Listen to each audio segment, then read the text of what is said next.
Fala pessoal, tranquilo? Meu nome é Bruno Oliveira, eu sou analista CNPI do Vida de Acionista e hoje a gente vai conhecer um pouquinho mais sobre a BR Partners, do código de negociação BRBI 11, portanto, uma Unit. Mantendo o nosso protocolo inicial aqui, lembrem-se sempre aqui do seguinte, isso não é uma recomendação de compra, venda ou manutenção. Se você quiser um posicionamento mais claro da minha visão como analista e como investidor há 6 anos, faça parte do nosso Clube VDA, menos de R$ 1 por dia, super tranquilo. Se você não gostar, no mês seguinte você pode cancelar. E utilizaremos alguns documentos bem interessantes para trazer todos esses dados para vocês. O próprio site de relações com os investidores, que eu tenho bastante elogio para poder falar. O Investor Day, que até então nós só tivemos de 2021, então algumas coisas poderiam estar defasadas. E também pegamos ali a apresentação de resultados dos primeiros 9 meses de 2024, que é o mais recente no momento em que eu gravo esse vídeo. Vamos começar então? Primeira coisa é entender como é que esse banco ele faz dinheiro, quais são as suas receitas. E aqui já tem uma grande diferença, não é porque é um banco que você vai achar que pode comparar com o Banco do Brasil, com o Banco ABC, com o Bradesco, Santander e etc. Cuidado, ele é muito diferente mesmo. Eu vou tentar traduzir isso para vocês. Ele atua basicamente como uma holding, tem várias participações, várias atuações, e aqui eu separei proporcionalmente as suas principais receitas. Pensando em investment banking, o que seria isso, né? Então, trabalhar em fusão e aquisição, trabalhar diretamente no mercado de capitais, fazer uma série de assessorias, ou até relacionados com IPOs e, por que não, algumas privatizações. Somado a investment banking e o mercado de capitais, e aí a gente está falando de CRIs, CRAs, FIAGRO, FIIs, FIDICs, CCBs, para quem investe em startup, como aquele grupo financeiro Bossa Nova Investimentos, eles fazem através de CCBs ou debentures e por aí vai. Somando esses dois grandes grupos, você tem mais de aproximadamente 2/3 da receita, 61%.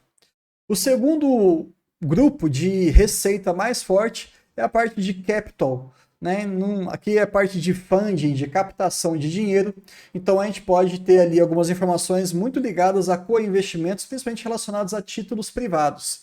E aqui já um ponto interessante: 96% da carteira de título privado é AA até B, ou seja, são os índices de qualidade maiores que existem. Isso é muito bom, porque você tem uma taxa de inadimplência extremamente baixa. No entanto, nem tudo, né, é uma Brastemp, você tem com esses clientes uma rentabilidade um pouco menor. Mas não tem problema nenhum, né, porque a gente está vivendo um país muito instável economicamente, então uma inadimplência bem controlada sempre cai muito bem. Avançando um pouco mais, ali para 13%, e o capital ele corresponde a 24% da receita. Pegando ali o terceiro grupo, que seria a parte de treasury, ou seja, de tesouraria, a gente teria algo em torno de 13%. Aí são algumas operações mais específicas, não tão relevantes para a gente poder discutir aqui, mas mexe também com derivativos, com câmbio e também com fiança bancária. Então, vocês perceberam que basicamente investment banking e também o próprio mercado de capitais. Guarde essa informação porque você vai entender alguns dos riscos que eu vou deixar lá para o final dessa apresentação. Aqui a gente trouxe alguns exemplos que eles também divulgam nos seus balanços e eu acho bem bacana porque eventualmente a gente acaba ficando sabendo ali de uma recuperação judicial ou um M&A, né, uma aquisição, uma fusão. Então aqui eles participam de grandes desses movimentos, grande parte. A Amil e com a DASA, que acabou criando ali um grupo ligado à área de saúde gigantesca, que é o grupo Ímpar, eles estiveram envolvidos. Quando a gente pensa ali a Auren e em relação à Esfera, um M&A, eles também participaram. A CEMIG e a Vale, envolvendo ali o ativo da Aliança, que acabou aumentando a exposição da Vale no segmento de energia, eles também participaram. A recuperação judicial da Light, de mais de 10 bilhões. Então você percebe ali que eles têm algumas participações bem importantes, muito ativos no nosso mercado brasileiro.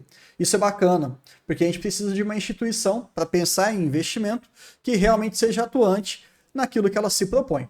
Agora, um pouquinho mais de tecnicismo, mas não precisa se preocupar, é só para você ter um pouco mais de informação sólida em relação à companhia. Como a gente falou lá no início, não é um banco, é uma holding financeira, e aqui fica bem claro como é que ela funciona. A companhia aberta, que é a BR Advisory Partners Participações SA, ela é uma companhia aberta sim, mas tem a parte de assessoria, de gestão de recurso, participação financeira, mercado de capitais, assessoria em reestruturação financeira e acaba desdobrando em outros subgrupos. A parte de corretora de seguros, sim, a BR Partners também tem uma corretora de seguros, e outros aqui como banco de investimento. Então, basicamente, você tem que ficar atento em relação a isso, porque por ser majoritariamente um banco focado em investimentos, ele precisa do quê? Que esteja acontecendo investimento no Brasil, que a economia ela esteja aquecida, ok? Foi criada em 2009 pelo senhor Ricardo Lacerda e desde então tem mostrado aí uma trajetória de muito sucesso. Quem quiser ler um pouquinho mais sobre o histórico do emissor, vai ali na página 5 do formulário de referência que está lá no site de RI, que você vai ter todas essas informações. Não se assuste, todo formulário de referência ele é muito grande, mais de 300, 200, até 500 páginas às vezes, mas se você buscar informação pontual, você vai ser bem feliz porque é um documento muito completo. Ok? Já que a gente começou a pincelar um pouco sobre a história, vamos avançar aqui de maneira mais resumida. 3 estágios. Ali a fundação e seus primeiros passos em 2009 até 2012. Então já tinha ali um certo histórico. O Ricardo Lacerda tem um vasto histórico trabalhando em grandes instituições financeiras. É bem legal que você também consegue ver isso no formulário de referência. E ali eles consolidaram o modelo de partnership. E aqui um cuidado, tá? Nada contra quem investe em BRBI, realmente eu não tenho nada contra, tem várias vantagens nesse tipo de investimento, mas o que você, investidor, não pode fazer? Não comece a replicar os termos sem saber o que eles significam. Por favor, tá? Por favor mesmo. Primeira coisa que a gente já trouxe para vocês é falar que ele é um banco um pouco diferente dos outros, né? Um conglomerado que mexe com finanças, um pouco diferente do Banco do Brasil ou Banco ABC. Você já entendeu isso? A gente vai explorar daqui a pouquinho essa questão de partnership e por que isso pode ser muito bom, ou também vai que você encontra algum motivo negativo que a gente também vai apresentar no final da apresentação. E tem, tá? Fiquem atentos, nem tudo é um mar de rosas. Quando você começa a estudar uma empresa nova, geralmente a gente fica muito encantado com as vantagens. E aí é onde você pode tomar um tombo. Eu mesmo, aqui desabafando com vocês, eu tomei um tombo muito grande por não ter mantido a minha atenção na hora de estudar a empresa Vibra. E acabei descobrindo depois alguns aspectos, aqui no caso que ela tinha uma margem líquida muito pequenininha, e aí eu falei, não, esse não é o tipo de negócio que eu gosto. É um erro que eu tive na minha vida de acionista, eu não quero que você cometa. Então, se você está estudando um banco como esses, e você está vendo muitas vantagens, pense ao contrário, como já diria nosso Charlie Munger, que quase completou 100 anos, né, faleceu recentemente, mas ele fazia essa analogia quando ele estudava os negócios. Pense quais são as desvantagens nesse caso aqui, tá bom? Mas a gente vai explicar tudo com muita calma. Depois nós chegamos no segundo ciclo, que foi ali de consolidação, 2013 até 2018. Então eles avançaram para outras linhas de mercado, outras linhas de atuação, como o mercado de capitais, investimentos e por aí vai. Conseguiram a licença do Bacen para ter aquela licença bancária e já tinham ali um histórico bem importante de mais de 75 bilhões em M&A. Você pode ficar um pouco perdido nesses números, mas já mostrava um certo protagonismo, tá? Ainda mais pensando no Brasil, é muito complexo, você tem que ter algumas instituições intermediando esse tipo de negociação. E para que isso aconteça, ela tem que ser competente e tem que passar confiança para os envolvidos. E de fato a BR Partners tem conseguido isso com bastante êxito. E a partir de 2019 nós tivemos um novo ciclo aí de crescimento, então algumas coisas foram mudando. Tivemos a oferta pública inicial, o famoso IPO, que aconteceu em junho de 2021. Mas preste atenção aqui na questão do preço. Tiveram as suas ações cotadas em R$16. Logo ainda nesse mesmo ano chegou a 28, um aumento bem expressivo. Depois nós tivemos em 2023, em março, eu lembro disso, que várias ações estavam baratas. A BR Partners estava ali por R$ 9,60 aproximadamente. E hoje, no momento que eu gravo esse vídeo, está em R$ 12,25. Então, está abaixo do seu IPO, já chegou a valer mais do que aproximadamente R$28, então está valendo menos da metade, mas o tempo vai mudando, os resultados vão amadurecendo e a percepção do mercado também. Às vezes você pode ver aqui uma distorção muito grande, o que acaba favorecendo você acabar virando um acionista. Lembrar que nós tivemos um follow-on secundário, vocês já aprenderam aqui no Vida de Acionista, a gente sempre traz esse tipo de conteúdo um pouquinho mais técnico, mas sem ficar muito chato.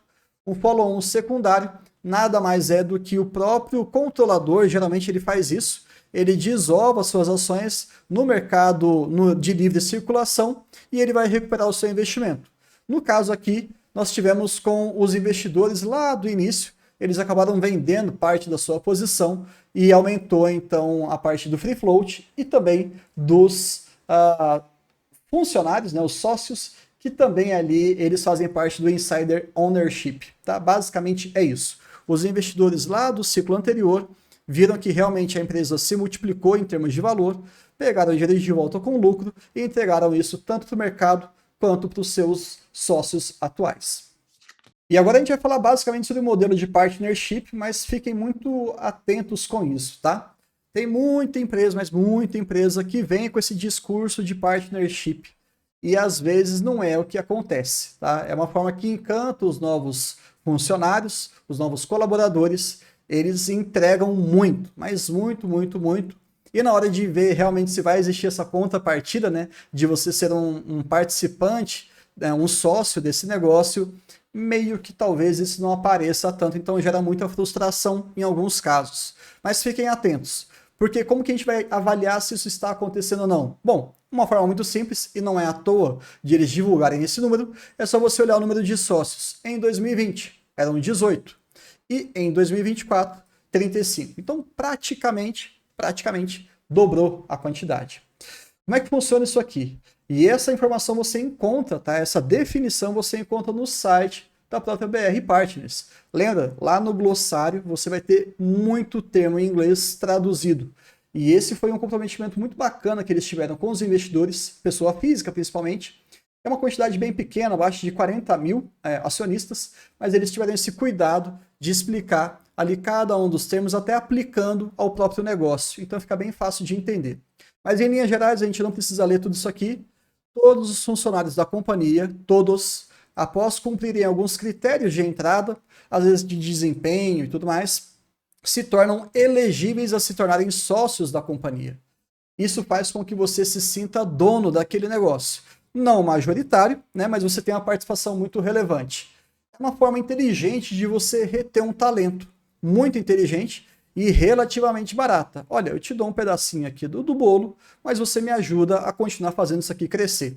Tudo bem? Então tem aquela remuneração fixa e a remuneração variável de acordo ali com alguns resultados, algumas premissas que eles vão acordar antes dele entrar na sociedade.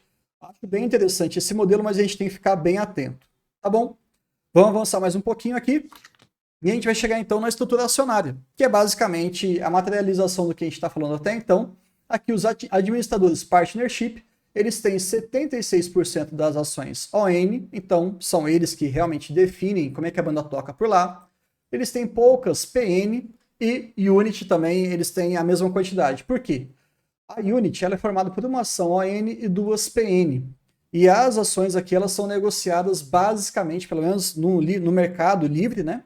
É negociada apenas a Unit.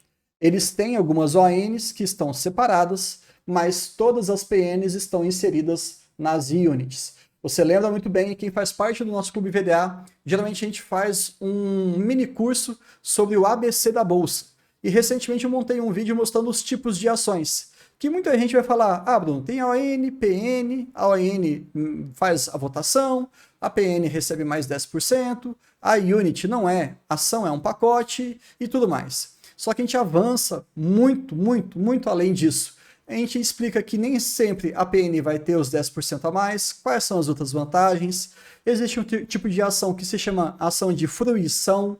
Enfim, são vários códigos de negociação, começando do 1 até o 11, e a gente explica todos esses tipos. Esses conteúdos é para quem gosta realmente do mundo de investimentos e tem interesse em aprender um pouco mais de conteúdo mais técnico. Então, Clube VDA, se você quiser esse tipo de aprofundamento, é só você fazer parte lá com a gente. Tá bom? Mas, de todo modo, o Free Float, que são aquelas ações que estão em livre circulação, elas representam ali, basicamente elas são representadas por preferenciais sob a forma de units. Então, hoje, a gente tem apenas as units para você poder comercializar, lembrando que ela representa 3 ações. Tudo bem? Lembrando que também ela tem um segmento de listagem, o nível 2 da B3, eu até dei um toque no pessoal do Investidor 10, nós temos uma parceria, e aí lá estava um pequeno errinho, e eles já vão ajustar o quanto antes. Eu espero que quando isso for ao ar, já vai estar tudo certinho, mas é importante que você entenda o seguinte, olha só como que nós temos um capital social bem pequenininho, 314 milhões de ações.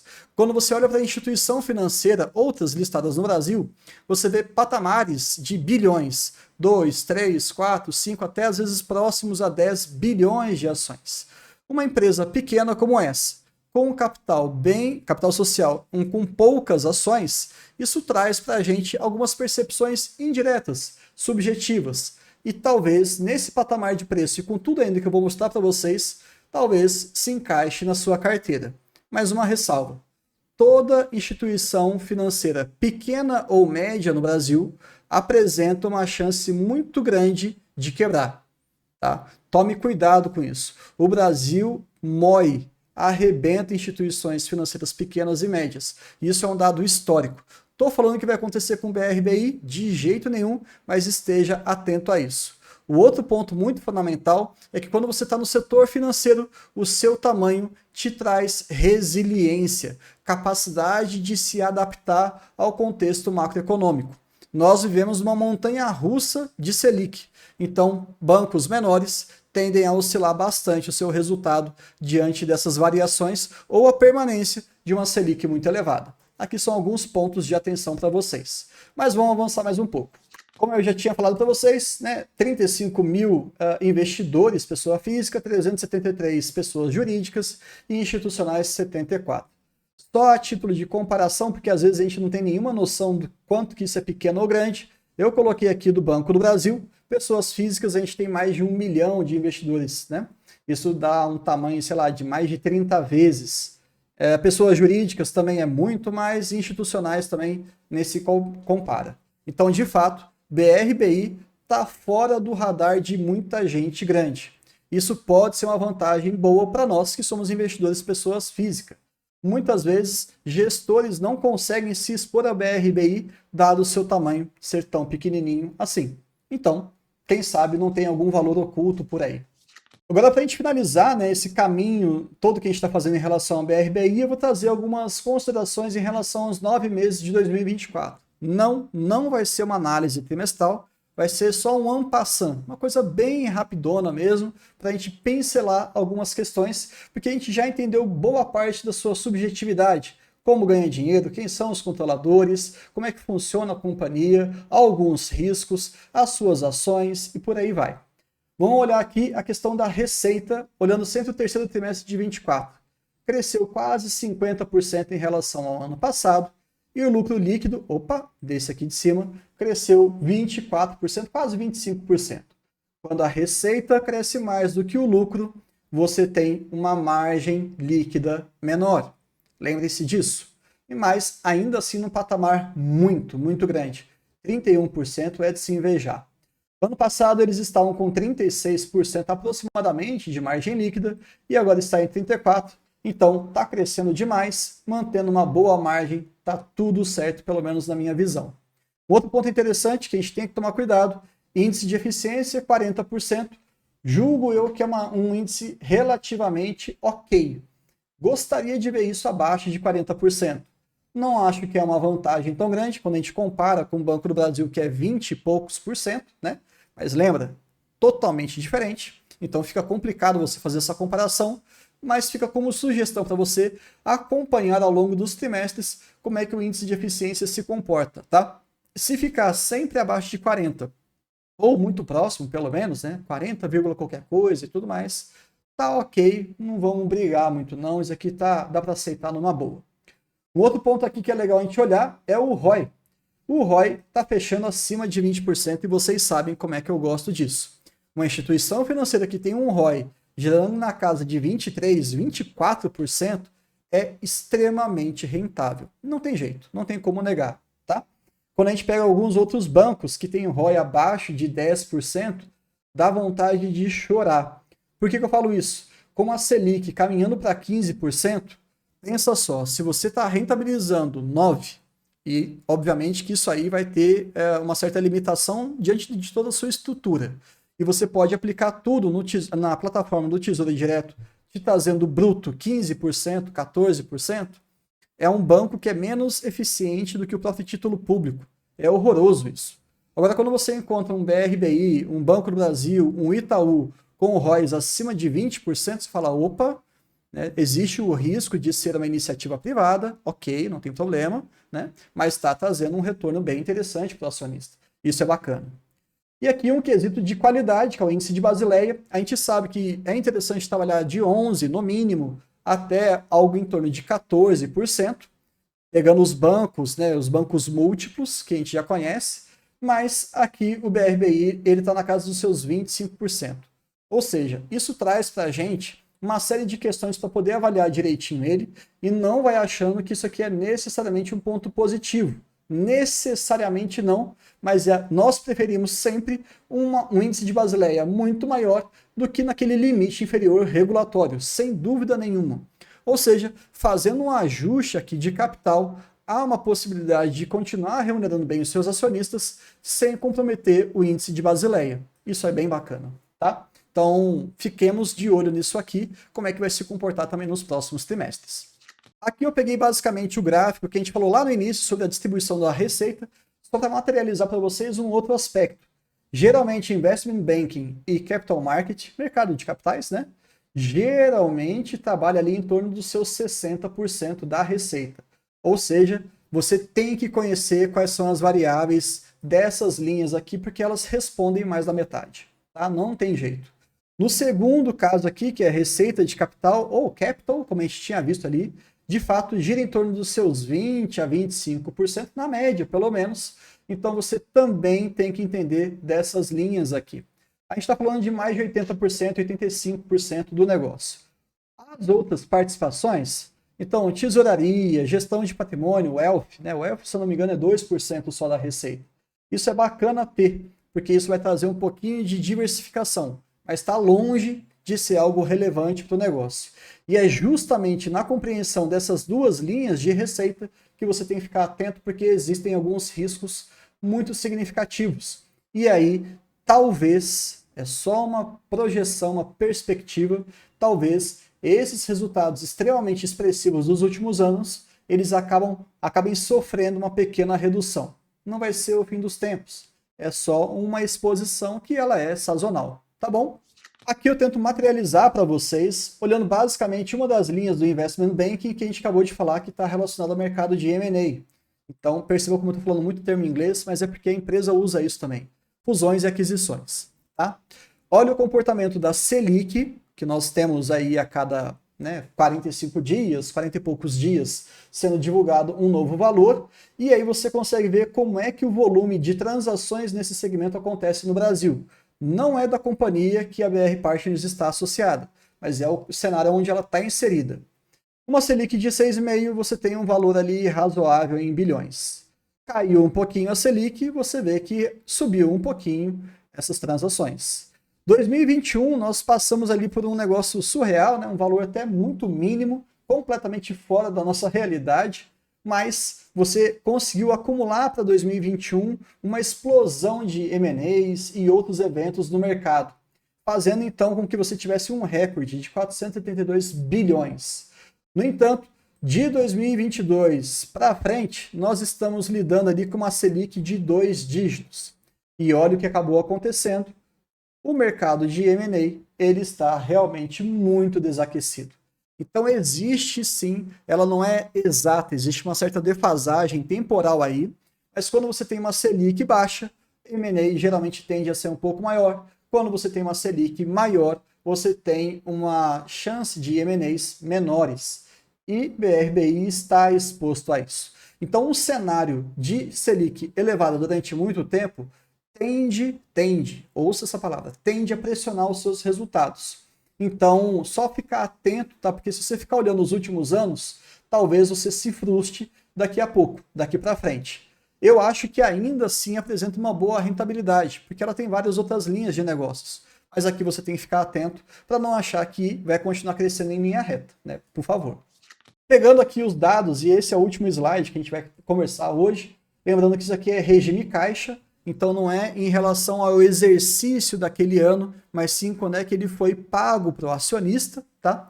Nós temos 2022 com algo próximo ali aos seus 12%, 2023 algo próximo aos seus 9%, e atualmente 2024/2025 nós estamos ali com algo acima dos seus 15%. Fontes do Investidor 10, que a gente gosta de usar bastante dados de lá, mas veja, tá? 2021 foi quando eles foram, eles fizeram o seu IPO, né? Obviamente que eles não colocaram aqui nenhum pagamento relacionado a isso. Então aqui tem um pouquinho de 2021, 2022, 2022 e 2023 e 2023 e 2024. Tentem depois, se você tiver interesse e quiser estudar um pouquinho, aprender a mexer um pouco mais com os dados, com os resultados, olhem os dados do próprio site de RI e montem com o regime competência. Por que eu quero que vocês façam isso? É só uma provocação, tá? Intelectual mesmo. Vocês vão perceber que o dividend yield ele é bem diferente, bem diferente. Ainda interessante, mas é bem diferente. Então, eu vejo sim que é uma oportunidade para a gente poder pelo menos estudar. Colocaremos na plataforma do VDA e faremos sim um acompanhamento dessa empresa. Trouxe vários riscos aqui para vocês, mas agora eu vou trazer como grande finale de verdade a opinião da própria companhia, não é do Bruno Investidor. Tá? É para a gente tirar um pouco de quem está falando e valorizar cada vez mais a informação que é dita, porque ela tem um fundamento. Combinado? A companhia traz no seu formulário de referência esses 5 riscos associados e, na minha opinião, todos eles são extremamente importantes. A companhia e suas controladas são atualmente dependentes da sua alta administração e seus profissionais chaves. Ou seja, é uma empresa que depende dessas pessoas. Bruno, mas elas não vão sair porque tem um sistema de partnership, é uma empresa muito rentável, remunera super bem e tudo mais. Só que, pessoal, a gente está falando de mercado. Se de repente surgiu um bancão falando para um daqueles grandes da sua administração, cara, vem para cá, eu te pago 3 vezes mais, ou eu te dou outros benefícios que você tem interesse e tudo mais, essa pessoa pode sair. É tudo uma questão de negociação, né? Não tem jeito. Então, é um risco que pode acontecer. O que a gente tem que enxergar por ser um banco recente, nasceu depois dos anos 2000, né? Tem muita gente que está investindo hoje, gente jovem, que é mais velho do que esse banco. Entendeu como que ele é bem novo? Então, pare e pense o seguinte, será que vai conseguir reter todos esses talentos? E se não vai conseguir reter, como que eles estão fazendo além do partnership? E outra, vamos dar uma olhada nessas pessoas, fica também como uma outra provocação. Olhe os acionistas mais relevantes e tente buscar o LinkedIn ou alguma entrevista e tudo mais para ver como é que ele fala do negócio. Isso aí é bem bacana, tá? A companhia não poderá ser capaz de manter o relacionamento com grandes clientes. E isso pode causar uma grande perda da sua receita líquida. É óbvio, de novo, mercado. Às vezes, por ser uma instituição financeira menor, uma empresa maior, um Banco do Brasil, um Itaú, até um ABC da vida, pode chegar e oferecer condições operacionais mais interessantes para o mesmo cliente do BRBI. Então, eles estão competindo com grandes instituições. Que bom que eles estão sendo extremamente exitosos nesses relacionamentos, mas é um risco que pode acontecer também. Mudança na taxa de juros pode prejudicar muito a companhia e suas controladas. Bom, eu mostrei para vocês, né, a questão do M&A. Você pode fazer esse mesmo tipo de exercício em outras receitas da companhia. O governo federal exerceu e continua exercendo influência significativa sobre a economia. Aí é uma questão macro, né? Não tem jeito, estamos no Brasil. Tem um antigo professor meu que ele falava o seguinte: o Brasil vive em constante instabilidade econômica, em constante crise, com alguns pequenos suspiros de prosperidade. Eu acho que é isso mesmo. Mas, aparentemente, pelo menos desde que BRBI foi criada, eles estão lidando muito bem com isso daí. E outra questão também é que a companhia pode sofrer perdas significativas em suas unidades de negociação devido à flutuação do mercado e volatilidade. Bem parecido com o último, né, que a gente acabou de falar, mas é isso. Então, queria que vocês ficassem atentos, porque do meu ponto de vista, eu seria um pouco mais conservador para os números e principalmente a taxa de crescimento da receita e do lucro. Outras métricas operacionais, eu acredito que elas vão sofrer menos, mas essas de crescimento nominal mesmo, talvez tenha uma desaceleração. Não estou falando que vai cair, tá? Porque eu acho que realmente eles fazem um dever de casa bem adequado.